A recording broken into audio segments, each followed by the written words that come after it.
De Québec, Audrey Gagnon a plaidé coupable ce matin du meurtre de sa fille de 2 ans, Rosalie Josée Gagnère, tuée donc, puis abandonnée aussi dans ce bac à ordures. C'était en avril 2018. Elle a été condamnée à la prison à vie. Oui, alors que son procès devait débuter en avril prochain, bien finalement, Audrey Gagnon qui a décidé de plaider coupable, elle qui faisait face également à un chef d'accusation d'outrage à un cadavre pour le meurtre de sa fille, le survenu en 2018.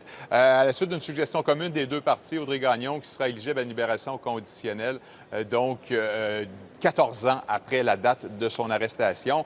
Ce matin, on en a appris un peu plus également sur les circonstances qui ont mené au drame. On sait que la femme s'était fait expulser d'un centre d'hébergement pour femmes en difficulté, qu'elle s'était rendue par la suite habiter chez un ami dans un appartement.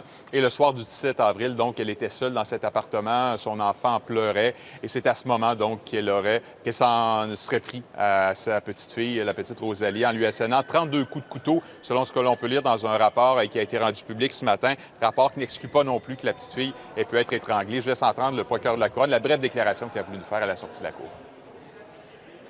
Alors, nos premières pensées aux membres de la famille de la victime. On espère que le dénouement d'aujourd'hui va leur permettre de pouvoir tourner la page et de mettre un peu de baume sur leurs plaies. Mme Gagnon, aujourd'hui, a plaidé coupable aux deux chefs d'accusation tels que portés contre elle. Elle a reçu, dans chacun des deux cas, la peine maximale prévue par la loi, à savoir l'emprisonnement à perpétuité, ainsi que 5 ans pour le chef d'outrage à un cadavre. Pour ce qui est du délai préalable à la libération conditionnelle, la recommandation effectuée aujourd'hui par les parties tient compte des précédents en semblable matière, ainsi que des circonstances propres de ce dossier-ci. Comme elle est emprisonnée depuis 2 ans, Audrey Gagnon qui sera éligible à une libération conditionnelle, donc dans 12 ans à partir d'aujourd'hui. Merci, José.